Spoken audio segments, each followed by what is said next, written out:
श्री शिवाय नमस्तुभ्यम हर हर महादेव। दोस्तों, आप सभी लोग जानते हैं कि 30 नवंबर 2024 यानी शनिवार को पड़ रही है मार्गशीर्ष अमावस्या, जो बहुत ही खास है। और दोस्तों, ये वो अमावस्या है जो कि मार्गशीर्ष महीने में शनिवार को पड़ रही है। दोस्तों, इसी दिन किया जाने वाला पंडित जी द्वारा बताया गया एक लाल फूल और एक सफेद फूल वाले उपाय आप लोगों को जरूर करना चाहिए, क्योंकि दोस्तों ये एक ऐसा उपाय है जो कि हर दिन नहीं किया जाता। मार्गशीर्ष महीने में जो अमावस्या आती है उसी दिन किया जाता है। अगर आप लोगों ने इस उपाय को नहीं किया है या किसी कारणवश नहीं कर पाए हो तो इस मार्गशीर्ष अमावस्या के दिन इस उपाय से मत चूकना। दोस्तों देखिए, ये दिन इतना खास होता है, इतना महत्वपूर्ण होता है। देखा गया है कभी कभी बड़े बड़े पूजा पाठ अनुष्ठान से जो मनोकामना पूर्ण नहीं होती है, वह मार्गशीर्ष अमावस्या के दिन एक छोटे से उपाय करने से ही आपकी मनोकामना पूर्ण हो जाती। और बहुत सारे लोगों ने इस उपाय को किया भी है और उनको इस उपाय को करने का फल भी जरूर मिला है। अगर आप लोग भी इस उपाय को इस अमावस्या के दिन करना चाहते हैं तो आप इस उपाय को पहले अच्छे से समझ लेना, सुन लेना, उसके बाद करना। आपको इस उपाय का फल जरूर मिलेगा, आपकी सभी मनोकामनाएं पूरी हो जाएंगी। दोस्तों, हम आपको यहाँ पर बता दें कि यह जो एक लाल फूल और एक सफेद फूल वाले उपाय है, ये उपाय पंडित जी ने अभी की सीहोर की कथा में ही बताया है। और इस उपाय को करने से आपके घर में चाहे किसी भी प्रकार की दुख और समस्या क्यों ना चल रही हो, आपको उसका कारण भी नहीं पता है कि भाई ये समस्या किस कारण से चल रही है। उसका कुछ भी कारण हो सकता है, जैसे पितृ दोष हो सकता है, कालसर्प दोष हो सकता है, या किसी भी तरह का मंगल दोष भी हो सकता है। और भी बहुत तरह के दोष होते हैं, कुछ भी हो सकता है। पर आपको इस उपाय को करने के लिए अपने दोष को पता लगाने की भी जरूरत नहीं है। आपके घर में किस कारण से इतनी दुविधा और परेशानी आ रही है, वह भी आपको पता लगाने की जरूरत नहीं है। बस शनिवार को अमावस्या के दिन इस उपाय को कर लेना, क्योंकि इसी एकमात्र उपाय को करने से आपके पूरे घर परिवार में सुख और शांति हो जाएगी। आपके घर में अच्छे अच्छे काम होने लगेंगे। आपकी जो भी मनोकामना होगी वह भी धीरे धीरे करके पूर्ण होना शुरू हो जाएगी। अब हम समझते हैं इस एक लाल फूल और एक सफेद वाले उपाय को आपको करना कैसे है, किसको करना है, किस समय करना है और कैसे करना है। देखो, उपाय बिल्कुल आसान है, बस समझने वाली बात है, ध्यान से समझिए। उसके बाद ही आप लोग जो है इस उपाय को जरूर कीजिएगा। सबसे पहली चीज हम लोग ये समझते हैं कि इस एक लाल फूल और एक सफेद फूल वाले उपाय को इस आने वाली अमावस्या के दिन किसको करना है।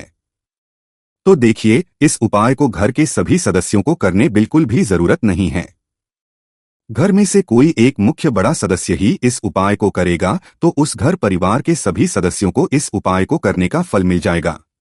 पर वो बड़ा सदस्य कौन होगा, कौन व्यक्ति इस उपाय को करेगा, तो यहाँ पर देखिए हम आपको बता दें। घर की जो बड़ी माताएं बहनें होंगी, घर की बड़ी माताओं बहनों में से कोई भी एक माता बहन इस वाले उपाय को कर सकती है। अपने पूरे घर परिवार के लिए घर में सभी सदस्यों को इस उपाय को करने की जरूरत नहीं है। मात्र घर की जो बड़ी माताएं बहनें हैं, उनमें कोई भी एक माता बहन इस वाले उपाय को करेगी तो उसके घर परिवार के पूरे सदस्यों को इस उपाय का फल मिलेगा। अगर किसी कारणवश माताएं बहनें घर में उपस्थित ना हो या वो इस उपाय को ना कर रही हो, कुछ दिक्कत हो, तो भाई उस जगह पर फिर घर का कोई बड़ा व्यक्ति भी इस उपाय को कर सकता है। माताओं बहनों के कहने का मतलब ये था कि माताएं बहनें घर की लक्ष्मी होती है। जब घर की लक्ष्मी कोई उपाय करती है तो निश्चित ही भगवान शिव जी बहुत जल्दी प्रसन्न होते हैं और उपाय का फल हमें बहुत जल्दी और बहुत बड़ा करके भी यहाँ पर देते हैं। तो आप लोग ये बात समझ गए होंगे। अब हम ये बात समझते हैं कि इस वाले उपाय को हमें करना किस समय है। एक लाल फूल और एक सफेद फूल वाले उपाय को हमें अमावस्या के दिन करना किस समय है। तो देखिए, इस उपाय को करने का जो समय है, सुबह का समय भी है और शाम का समय भी है। अब देखिए, यहाँ पर हम मुख्य रूप से सुबह का समय नहीं बोलेंगे, क्योंकि देखिए ये जो अमावस्या तिथि है और आप सभी लोग जानते हैं अमावस्या के दिन का प्रदोष काल का मतलब शाम का जो समय होता है ना, इस दिन भगवान शिव जी का सबसे प्रिय दिन होता है। तो आप लोग इस एक लाल फूल एक सफेद फूल वाले उपाय को सुबह के समय भी कर सकते हो और शाम के समय प्रदोष काल में भी कर सकते हो। सुबह के समय अगर कर रहे हो तो 10 या फिर 11 बजे तक भी अगर उपाय करोगे तो भी आपको उपाय का फल मिलेगा। वही अगर के समय कर रहे हो तो इस दिन जरूर शाम के समय का ध्यान रखना कि शाम के 6 बजे से लेकर 7 बजे के बीच में अगर आप इस उपाय को कर सकते हो तो बिल्कुल कर लेना, पूरी कोशिश करना। पर अगर किसी कारणवश इस समय के बीच में ना कर पाओ तो रात 8 बजे तक भी अगर आप उपाय को करोगे तो आपको उपाय का फल जरूर मिलेगा। ये बात आपको समझ आ गई कि आप इस उपाय को सुबह और शाम दोनों समय कर सकते हो। मतलब करना आपको एक ही समय है, घर में से किसी एक बड़े व्यक्ति को करना है, पर एक ही बार इस उपाय को करना है, दोनों समय नहीं करना है। आपको जो समय अच्छा लगे आप उस समय पर इस वाले उपाय को कर सकते हैं। तो चलिए जानते हैं इन विशेष उपायों के बारे में। लेकिन उससे पहले जो भी मेरे भाई मेरी प्यारी बहनें आज चैनल पर पहली बार आए हैं या मेरी आवाज आज पहली बार सुन रहे हैं, अगर आप भी महादेव के सच्चे भक्त हैं तो वीडियो को लाइक और चैनल को सब्सक्राइब जरूर कर ले और कमेंट बॉक्स में लिखे हर हर महादेव, ओम नमः शिवाय। देखो अब सब महत्वपूर्ण बात आती है कि इस उपाय को हमें करना किस लिए है। जैसा कि हमने अभी आपसे बोला कि इस उपाय को करने के बाद आपके जीवन में बहुत सारी खुशियां आएंगी, आपकी मनोकामनाएं पूर्ण होंगी, आपकी धन की समस्या दूर होगी, आपकी पैसों की समस्या दूर होगी। अब देखिए, अगर आप लोग सोच रहे हो कि भाई हमें अपना घर बनाना है पर घर बनाने के लिए पैसा नहीं है, हमें गाड़ी लेना है पर गाड़ी लेने के लिए पैसा नहीं है, हमें जमीन लेना पर जमीन लेने के लिए पैसों की कमी पड़ी डीडीएच रही है, अगर ऐसी ही दिक्कत परेशानी या किसी भी तरह की धन से जुड़ी हुई समस्या या पैसों से जुड़ी हुई समस्या अगर आपके जीवन में चल रही है तो यह उपाय निश्चित ही आपके जीवन में बहुत सारे फल लाकर दे सकता है। इसीलिए अगर आपके घर में बहुत ज्यादा दिक्कत समस्या या परेशानी चल रही है, धन से जुड़ी हुई पैसों से जुड़ी हुई धन की बहुत ज्यादा कमी आ रही है, पैसों की आवक नहीं हो रही है, तो भाई आप लोगों को इस वाले उपाय को जरूर करना चाहिए। घर में से किसी एक भी बड़े व्यक्ति को अब इस उपाय में करना क्या है वो सबसे पहले हम लोग जान लेते हैं। उपाय की सामग्री हम लोग सबसे पहले जानते हैं कि इस उपाय में किस किस चीज की आवश्यकता पड़ेगी। तो देखिए, उपाय का नाम तो एक लाल फूल और एक सफेद फूल वाला उपाय है, पर इस उपाय में कुल मिलाकर 4 सामग्री हमें लगने वाली है कि पंडित जी ने खुद सीहोर वाली कथा में बताया है, और जो हम आपको उपाय बताते हैं वो पंडित जी द्वारा बताए गए होते हैं, अलग से हम कुछ भी नहीं बताते हैं। तो यहाँ पर हम लोग समझते हैं कि इस उपाय की सामग्री क्या है। तो देखो, उपाय की जो सामग्री है वो 4 सामग्री है, जिसमें से सबसे पहली सामग्री है एक बेलपत्र। देखो बेलपत्र क्या होती है, बेलपत्र जो शिव की शिवलिंग पर चढ़ती है। दूसरी चीज है एक शमीपत्र, शमी वो जो शिवलिंग पर ही चढ़ता है। तीसरी चीज है दोस्तों एक लाल फूल जो उपाय का नाम है। तो एक यहाँ पर आपको लाल फूल लेना है। अब ये लाल फूल कौन सा लेना है, देखो शिवलिंग के ऊपर जो लाल फूल चढ़ता हो उनमें से कोई भी एक लाल फूल पसंद कर लेना और वो कहीं से तोड़कर या कहीं से खरीद कर लेकर आना और उस लाल फूल को उपाय में प्रयोग कर लेना। उसके बाद में एक सफेद फूल का विशेष रूप से ध्यान रखना, जो सफेद फूल शिवलिंग पर चढ़ता हो सिर्फ वही फूल लेकर आना, इसके अलावा कुछ मत लेकर आना, लेकिन केतकी का मत लेना। तो एक एक मात्रा में ही आपको ये चारों सामग्री चाहिए, एक बेलपत्र, एक शमीपत्र, एक लाल फूल और एक सफेद फूल। ये चारों सामग्री आप लोग तैयार करके रख लें। प्रदोष काल में या सुबह के समय जब भी आप इस उपाय को कर रहे हैं, जैसे ही आपके उपाय की सामग्री तैयार हो जाती है तो क्या हम सीधा उपाय को करने के लिए इन चारों को लेकर उपाय करने के लिए जा सकते हैं? नहीं, तो यहाँ पर आपको इस बात का ध्यान रखना है कि हम भगवान शिव जी को प्रसन्न करने के लिए तो जा रहे हैं, हम अपनी मनोकामना को पूर्ण करवाने के लिए तो जा रहे हैं, पर हमें ये दर्शाना बिल्कुल भी नहीं है कि हम सिर्फ अपने फायदे के लिए भगवान शिव जी के मंदिर में आए हैं। इसलिए हम इस उपाय को करने के साथ साथ में भगवान शिव जी की पूजन अर्चना के लिए कुछ जरूर लेकर जाएंगे। जैसे कि सुबह के समय अगर आप उपाय को कर रहे हो इस एक लाल फूल और एक सफेद फूल वाले उपाय को, तो भाई सुबह के समय आपको एक लोटा जल लेकर जाना है। जो लोग प्रतिदिन शिव जी के मंदिर जाते हैं, पूजन अर्चना करते हैं, जल चढ़ाते हैं, फूल बेलपत्र सब कुछ चढ़ाते हैं, भाई वो अपनी पूजन अर्चना वैसी की वैसी ही करना। बाकी जो सिर्फ उपाय को करने के लिए जा रहा है, जो कुछ भी लेकर नहीं जा है, उसे कम से कम एक लोटा जल अपने घर से जरूर भरकर लेकर जाना, अगर आप उपाय को कर रहे हो, है ना। क्योंकि इस वाले उपाय को आप भगवान शिव जी की पूजन अर्चना करने के बाद ही करना। वही अगर बात करें शाम के समय की, अगर कोई व्यक्ति शाम के समय प्रदोष काल में इस वाले उपाय को कर रहा है तो भाई आपको मात्र एक घी का दीपक तैयार करना है। ये बात हम हमेशा बोलते हैं, शाम के समय प्रदोष काल में कोई कर रहे हो ना, दीपक का विशेष महत्व होता है। अमावस्या के दिन का प्रदोष काल में जो भी व्यक्ति दीपक जलाता है ना भगवान शिव जी के मंदिर में, भाई उसके जीवन से सारी दुख और परेशानियां भी दूर होती है। तो भाई इस दिन दीपक का विशेष रूप से ध्यान रखना आप लोग। अगर आप इस उपाय को शाम के समय प्रदोष काल में कर रहे हो है ना, ये जो दीपक आप लोग लोगे ये आटे का लोगे। जो आटा आप भून दोगे उसके अंदर कुछ भी मत डालना, मात्र साधा लगाकर उसे तैयार कर लेना और एक मीडियम साइज का दीपक तैयार कर लेना। वो दीपक ना ज्यादा छोटा हो ना ज्यादा बड़ा हो, है ना। उसके बाद में दीपक आपका तैयार हो जाए तो इसके अंदर जो बत्ती रखोगे वो गोल बत्ती रखोगे। देखो गोल बत्ती भी दो तरह की होगी, एक बाजार की और एक घर वाली। तो कोशिश करना अपने घर में जो रुई रखी हुई है उस रुई से आप लोग एक गोल बत्ती अपने ही हाथों से बनाओ। उपाय का फल अच्छा है, भगवान शिव जी जल्दी प्रसन्न होते हैं। जब हम किसी भी उपाय को अपने हाथों से परिश्रम करके तैयार करते हैं तो आपको उस दीपक के अंदर एक गोल बत्ती रख देनी है। इसके अंदर जो चीज आप लोग डालोगे वो डालोगे, लोगे वो डालोगे।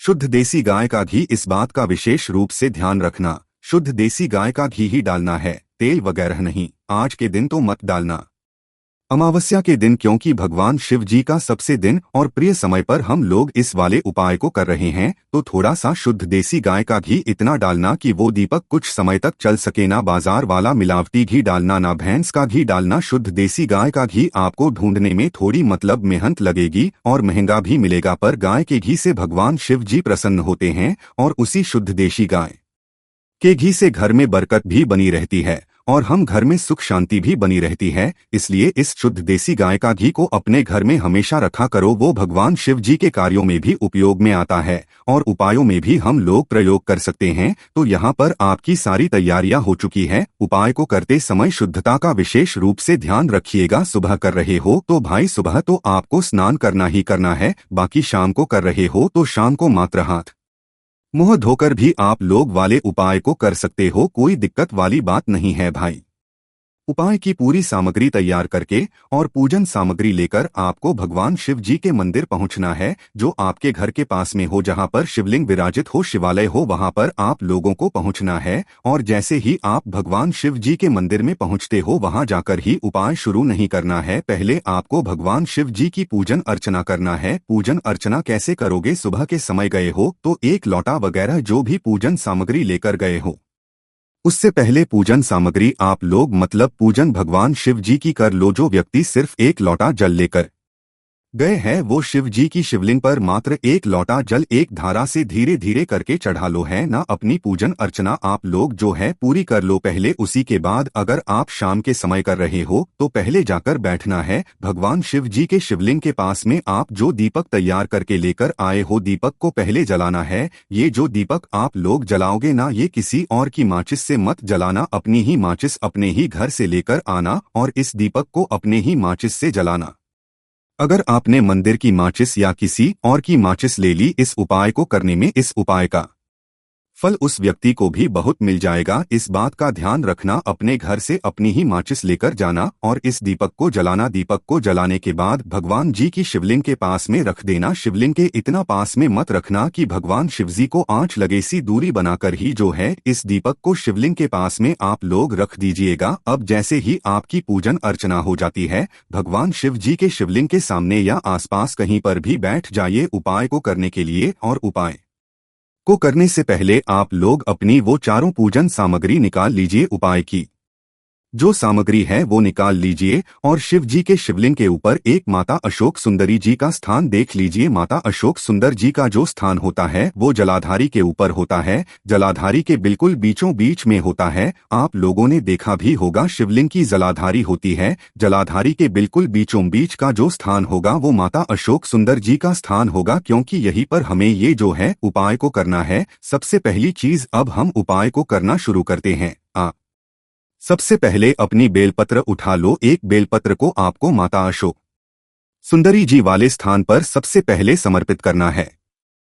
बेलपत्र की डंडी का मुख होगा जलाधारी की तरफ जहां से जल बहता है और नीचे गिरता है, और बीच वाली बड्डी पत्ती का मुख मतलब शिवलिंग की तरफ होगा। इस तरीके से आपको इस बेलपत्र को माता अशोक सुंदरी जी वाले स्थान पर समर्पित कर देना है। उसके बाद में अपनी एक शमी पत्र उठा लो जो आप उपाय के लिए लेकर हुए हो। शमी पत्र को उठाकर शमी पत्र की भी जो डंडी का भाग होगा वो जलाधारी की तरफ करके जहां से जल बहता है नीचे गिरता है उस तरफ करके, और पत्ती वाला भाग शिवलिंग की तरफ करके इस शमी पत्र को भी उस बेलपत्र के ऊपर आपको समर्पित कर देना है। समर्पित करने के बाद अब आप ले लो अपना एक लाल फूल जो आप उपाय को करने के लिए लेकर आए हुए हो। इस लाल फूल का जो खिला हुआ भाग होगा, चाहे वो गुलाब का फूल हो चाहे सा फूल जो शिवलिंग पर चढ़ता हो, भाई उस फूल का जो खिला हुआ भाग होगा वो शिवलिंग की तरफ होगा।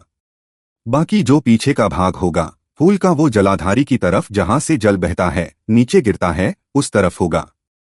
और आखिरी में आपका जो एक सफेद फूल बचा हुआ है, इस सफेद फूल को भी आपको लेना है, और सफेद फूल का जो खिला हुआ भाग होगा वो शिवलिंग की तरफ होगा। जहां पर शिवलिंग रखा हुआ है उस तरफ होगा, और डंडी का भाग जला पीछे की तरफ हो जाएगा।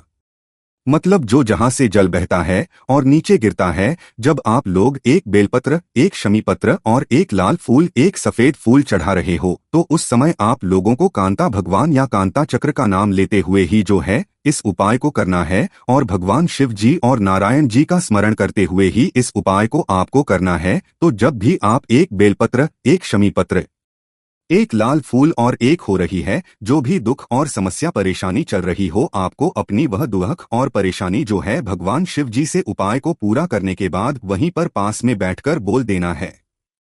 हाथ जोड़ के आंखें बंद करके अपनी परेशानी और श्री शिवाय नमस्तुभ्यम का जाप करना है। दोस्तों 30 नवंबर 2024 यानी शनिवार को पड़ रही है मार्गशीर्ष महीने की अमावस्या तिथि। और दोस्तों ये वो अमावस्या तिथि है जो मार्गशीर्ष महीने में पड़ने वाली सबसे बड़ी तिथि है, क्योंकि यह शनिवार के दिन पड़ रही है और इसका बहुत ही बड़ा और विशेष महत्व होता है। पूज्य गुरु जी ने कहा है कि अगर कभी भी मौका लग जाए और मार्गशीर्ष महीने की अमावस्या तिथि शनिवार को पड़ जाए तो आप लोगों को 31 चावल का उपाय तो अवश्य ही करना चाहिए। इन दोनों का संयोग बहुत ही कम आता है। इसी के साथ में गुरुजी ने अपनी शिवपुराण कथा में बताया है कि इस दिन आपको 31 चावल दाने का उपाय तो आपको अवश्य ही करना चाहिए, क्योंकि ऐसा दिन पूरे साल में सिर्फ एक ही बार आता है। और दोस्तों आप सभी लोग जानते हो कि शनिवार अमावस्या का अगर सबसे बड़ा कोई उपाय है तो वो 31 चावल के दाने वाला उपाय है।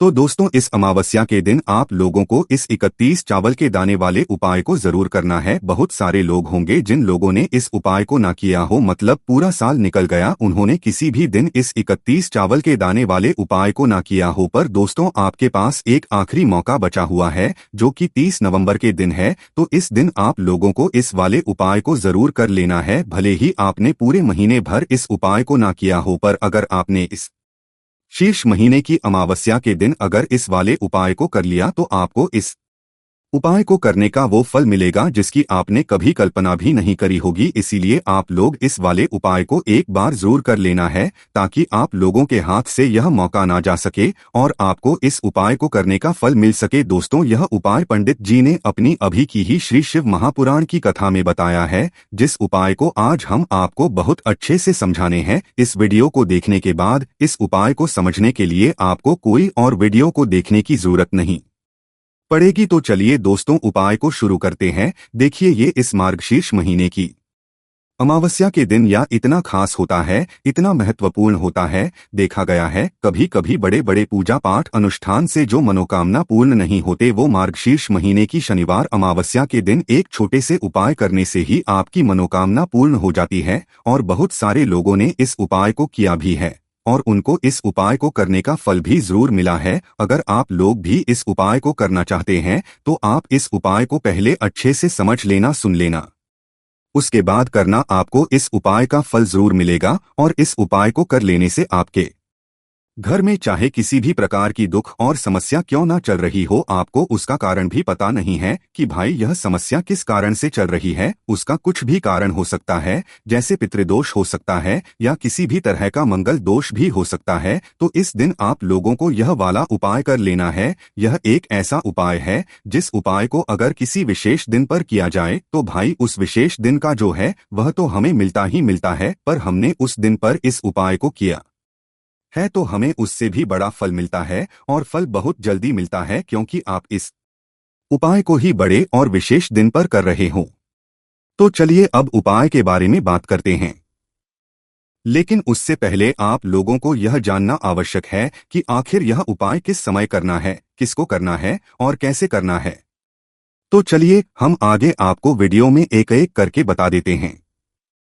लेकिन उससे पहले अगर आप लोग हमारे चैनल पर पहली बार आए हैं या फिर मेरी आवाज आज पहली बार सुन रहे हैं तो हमारे चैनल को सब्सक्राइब जरूर कर लेना और इस वीडियो लाइक करके कमेंट बॉक्स में श्री शिवाय नमस्तुभ्यम ओम नमः शिवाय जरूर टाइप कर देना।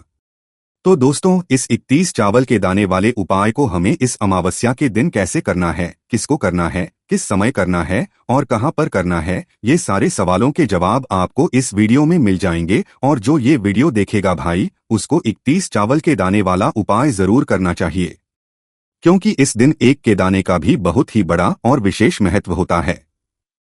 और जब बात आ जाए 31 चावल के दाने की तो ये सोने पे सुहागा वाली बात हो जाती है और ये एक बहुत ही बड़ा उपाय हो जाता है इस शनिवार अमावस्या का। तो अब दोस्तों, इस 31 चावल के दाने वाले उपाय को आखिर करना किसको है, सबसे पहले हम लोग वो बात जान लेते हैं। तो देखो, घर की जो बड़ी माताएं बहनें होती है, उन माताओं बहनों में से कोई भी एक बड़ी माता इस वाले उपाय को कर सकती है। और दोस्तों, अगर आप चाहें तो अपने घर में से सभी सदस्यों को भी इस उपाय को करवा सकते हैं। अगर किसी व्यक्ति की खुद की कोई मनोकामना है, खुद की कोई दुख और परेशानी है जो कि वह अपने लिए ही करना चाहता है इस वाले उपाय को, तो वह खुद अपने लिए भी कर सकता है। बाकी अगर कोई घर में से ऐसा है जो कि अपने पूरे घर परिवार की सुख और शांति के लिए ये वाला उपाय करना चाहता है तो भाई वह भी कर सकता है, उसमें भी कोई दिक्कत वाली बात नहीं है। कहने का मतलब यह है कि इस उपाय को हर एक सदस्य भी कर सकता है और पूरे घर परिवार के सदस्य के लिए घर की बड़ी माताओं बहनों में से कोई एक माता बहन भी कर सकती है। माताएं बहनें अगर घर में उपस्थित ना हो या वो यह वाला उपाय ना कर पा रही हो तो फिर घर का कोई बड़ा सदस्य भी इस 31 चावल के दाने वाले उपाय को कर सकता है, चाहे फिर वह पुरुष ही क्यों ना हो, उसमें कोई भी दिक्कत वाली बात नहीं है। अब दोस्तों, इस 31 चावल के दाने वाले उपाय हमें करना कहाँ पर है?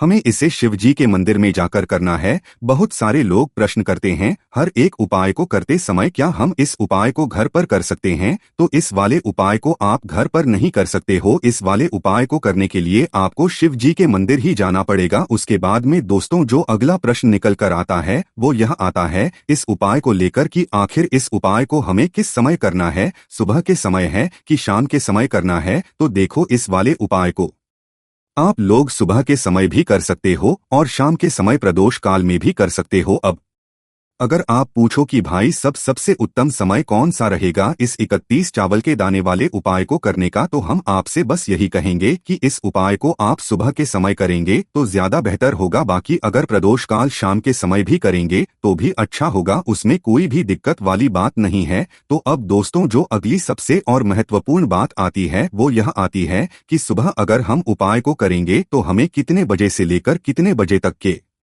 बीच में करना है, और शाम के समय प्रदोष काल में करेंगे तो हमें कितने बजे से लेकर कितने बजे के बीच में करना है। तो देखो, सुबह जितनी जल्दी हो सके आप उपाय को करने की कोशिश करना। बाकी अगर किसी कारणवश लेट भी हो जाओ, थोड़ी देर भी हो जाए, तो 10 या 11 बजे तक भी आप उपाय कर लेना, पर 12 बजे से ज्यादा देरी हो, ठीक है, इस बात का ध्यान रखना। उसके बाद में दोस्तों, अगर शाम के समय प्रदोष काल की बात करें, प्रदोष काल का जो समय है होता है वो शाम के 6 बजे से शुरू हो जाता है। मतलब शाम के 6 बजे से लेकर 7 बजे के बीच का जो समय होता है ये समय प्रदोष काल का समय होता है। पर अभी जो मौसम चल रहा है, इस मौसम में जो है शाम बहुत देरी से होती है, तो आप इस उपाय को 7 या 8 बजे के बीच में भी कर सकते हो। मतलब शाम के 6 बजे से रात 8 बजे के बीच में आप कभी भी इस वाले को कर सकते हो, उसमें कोई भी दिक्कत वाली बात नहीं है। अब दोस्तों यहाँ पर इस उपाय को लेकर एक और सबसे बड़ी बात ये निकल कर आती है कि इस 31 चावल के दानों को हमें लेना कहाँ से होता है और हमें इस उपाय को करने के साथ में क्या और कुछ भी सामग्री ऐसी होती है जो शिव जी के मंदिर लेकर जानी पड़ी है। तो देखो यहाँ पर हम आपको बता दें। सबसे पहले आप लोग ये जान लो कि यह जो 21 चावल के दाने वाला उपाय है, सिर्फ और सिर्फ आप सामग्री लेकर कभी भी शिव जी के मंदिर मत जाना, क्योंकि हमें भगवान के सामने ये नहीं दर्शाना है कि अगर हम भगवान शिव जी के मंदिर आए हैं तो अपने फायदे के लिए आए हैं। तो इसलिए जो भी पूजन सामग्री है, उपाय सामग्री है, 31 चावल के दाने, इसके साथ में आपको पूजन सामग्री भी जरूर लेकर जाना है। देखो, अगर सुबह के समय उपाय कर रहे हो तो सीधी सी बात है, 1 लोटा जल तो आप लेकर जाओगे ही जाओगे। वही 1 लोटा जल अगर मिट्टी का जल हो तो अच्छा रहेगा। मिट्टी का जल कैसे बनाया जाता है, इसके लिए हमने पहले से बहुत सारी वीडियोस बना दी है। आपके पास इस दिन एक आखिरी मौका रहेगा मिट्टी का जल शिव जी पर चढ़ाने का और उपाय को करने का। बहुत बड़ा आपको इस दिन फल मिलेगा। तो इसीलिए इस दिन हो सके तो भाई मिट्टी का जल चढ़ाना, तो अपने साथ में कम से कम 1 लोटा जल तो आपको लेकर जाना ही जाना है। अगर मिट्टी का जल नहीं है तो घर का जल भी आप इस्तेमाल कर सकते हो। इसके अलावा जो भी पूजन सामग्री है, देखो 31 के दाने ये अलग आपके रहेंगे और जो आपकी पूजन सामग्री रहेगी वो अलग रहेगी। पूजन सामग्री में आप जो भी चीज लेकर जाना चाहे वो लेकर जा सकते हैं। एक बेलपत्र भी लेकर जा सकते हैं, उसमें कोई भी दिक्कत वाली बात नहीं है। वहीं अगर हम बात करें शाम के समय की, तो शाम के समय शिव जी पर जल नहीं चढ़ता है, इसीलिए शाम के समय आप लोग एक दीपक तैयार कर लें, जो कि गोल बत्ती का, आटे का, शुद्ध देसी गाय का घी का होगा, है ना। इस बात का आप लोगों को ध्यान रखना है और इस दीपक को आपको घर से जलाकर नहीं लेकर जाना है, भगवान शिव जी के मंदिर में जाकर ही जलाना है। इस बात का भी आप लोगों को ध्यान रखना है। अब दोस्तों यहाँ पर हमें इस बात को समझना है कि यह 31 चावल के दाने हमें लेना कहाँ से है। क्या हमें दुकान से लेकर आना है या हमें अपने घर से लेना है या कहाँ से लेकर आना है और कौन से चावल लेना है, क्योंकि चावल भी बहुत प्रकार के होते हैं। तो देखो, इन सभी सवालों जवाब आप लोग एक बात में सुन लो कि भाई ये जो उपाय है, इस उपाय में आपको ये नहीं देखना है कि भाई कौन से चावल है कौन से चावल नहीं है। बस जो भी चावल ले रहे हो वो चावल का दाना सबूत होना चाहिए, मतलब साबुत होना चाहिए, टूटा हुआ नहीं होना चाहिए, कटा पीटा नहीं होना चाहिए। ये बात आपको ध्यान रखना है। बाकी आपका चावल बासमती हो या सादा चावल हो या कोई सा भी चावल हो, उसमें कोई भी दिक्कत वाली बात नहीं है। तो सीधी सी बात है, आपके घर के रसोई घर में जहाँ पर आप भोजन बनाते हो, वहाँ पर जो भी चावल आपके उपस्थित हो, उन चावलों में से अपनी एक कटोरी भर लेना या एक मुट्ठी चावल अलग से निकाल कर रख लेना, क्योंकि हम 31 चावल ही यहाँ पर इस उपाय में लेने वाले हैं। तो हमें यह चावल के दाने गिनकर निकालने पर दे देंगे। इस बात का आप लोगों को ध्यान रखना है। तो अपने उस चावल की कटोरी में से या चावल में से 31 ऐसे चावल के दाने आप लोग निकाल लो जो टूटे हुए ना हो, कटे पिटे ना हो, जिनमें कोई दाग ना लगा हुआ हो, है ना। अच्छे साबुत चावल के दाने 31 दाने आप लोग निकाल कर रख लो और इन्हें किसी भी एक कागज की पूरिया में या किसी एक छोटी सी कटोरी में आप लोग रख लो, ताकि यह सुरक्षित रहे, आपके एक भी चावल का दाना इधर उधर ना हो और आपका उपाय भी पूरा अच्छे से हो जाए।